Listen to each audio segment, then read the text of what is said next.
In The Fellowship of the Ring, Tolkien gives us a curious description of hobbits. He writes that they are doughty at bay and hard to daunt or kill.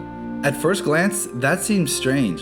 Hobbits are small, comfort-loving, food-obsessed folk who prefer gardens, pipeweed, and second breakfast over adventure. So how could creatures like this become some of the most resilient beings in Middle-earth? Today, we're exploring the true nature of hobbits, their origins, their surprising toughness, the legendary hobbits who shaped history, and why a humble hobbit named Frodo Baggins was the one person who could carry the One Ring into Mordor. Welcome back to You Shall Not Scroll.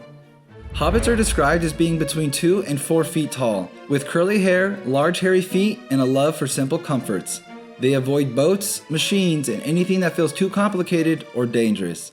But Tolkien also hints that hobbits possess something deeper beneath their peaceful lifestyle.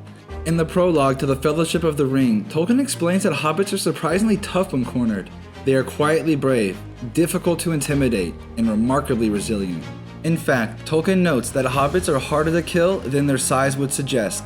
This quiet durability comes from their lifestyle. They work the land. They walk everywhere. They endure harsh winters and difficult harvests. And most importantly, hobbits are deeply connected to the ordinary joys of life: food, friendship, and home. And that connection would prove to be one of the greatest strengths in the War of the Ring. Hobbits are believed to be a distant branch of the race of men, though their early history is mostly lost. They first appear in the records of Middle-earth during the Third Age. Originally, hobbits lived in the Vales of Anduin, between Mirkwood and the Misty Mountains. Over time, pressures from growing dangers, like orcs in the shadow of Dol Guldur, forced them westward. This migration eventually led them across the Misty Mountains and into the lands of Eriador. There, in the year 1601 of the Third Age, hobbits founded the land that would become their peaceful home, the Shire. From that moment forward, the hobbits largely withdrew from the wider affairs of Middle-earth. Kings rose and fell, wars were fought, dark lords returned, and the hobbits mostly ignored it all.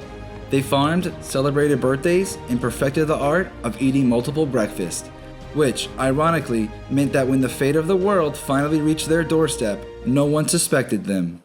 Tolkien tells us that early hobbits were divided into 3 breeds. The Harfoots were the most common. They were smaller, browner, and more comfortable living in tunnels or hobbit holes. They were also the first to migrate west. The Stoors were broader and heavier. They preferred rivers and flat lands, and some even used boats. Interestingly, the creature Gollum, once known as Smeagol, came from the Stoor-like people. And finally, the Fallohides. They were the rarest group, slightly taller, fairer in skin, and more inclined towards adventure. Many of the most notable hobbit families, like the Tooks and Brandybucks, had Fallowhide ancestry, which might explain why certain hobbits seem to have a little more curiosity than the rest. Despite their quiet reputation, hobbits have produced some of the most important heroes in Middle-earth. Long before the War of the Ring, a few hobbits had already stepped briefly into legend. One of the most famous was Geriantis Took, known as the Old Took. He lived to the remarkable age of 130 and was remembered for his adventurous spirit and unusual friendships, including rumors that he sometimes spoke with wandering wizards like Gandalf. Another legendary hobbit was Bullroarer Took, a giant among hobbits who led the Shire's forces against invading goblins at the Battle of Greenfields.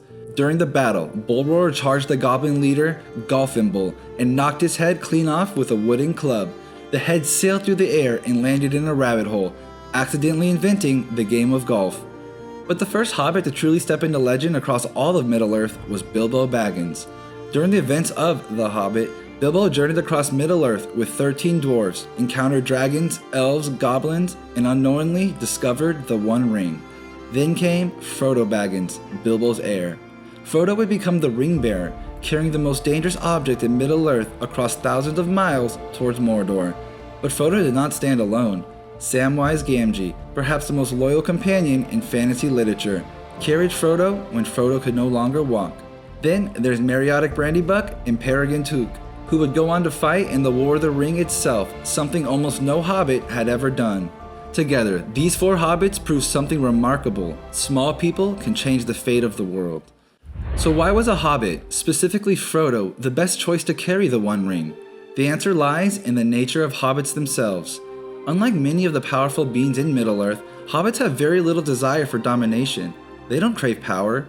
They don't dream of ruling kingdoms. They simply want peace, food, and a comfortable home. And that lack of ambition makes them far less vulnerable to the ring's corruption. Men might dream of power, elves might seek to preserve their realms, but a hobbit? A hobbit just wants to enjoy his home. Frodo also possessed a rare combination of qualities: compassion, humility, and endurance. Even when the ring became unbearable, Frodo continued forward, step by step, all the way to the fires of Mount Doom. And while Frodo ultimately could not destroy the ring himself, he carried it farther than almost anyone else in Middle-earth could have, which proves Tolkien's quiet point. Great power does not always defeat evil. Sometimes the fate of the world rests in the hands of someone small, stubborn, and very hard to daunt, just like the hobbits Tolkien described. Hobbits may love comfort, quiet gardens, and well-stocked pantries, but when the moment comes, they are doughty at bay, and the history of Middle-earth would be very different without them. If you enjoyed this deep dive into Hobbit lore, make sure to subscribe to You Shall Not Scroll for more Tolkien lore, history, and deep dives in the Middle-earth. And let me know in the comments, who is your favorite Hobbit in all of Tolkien's Legendarium. We'll see you next time. Thanks for watching.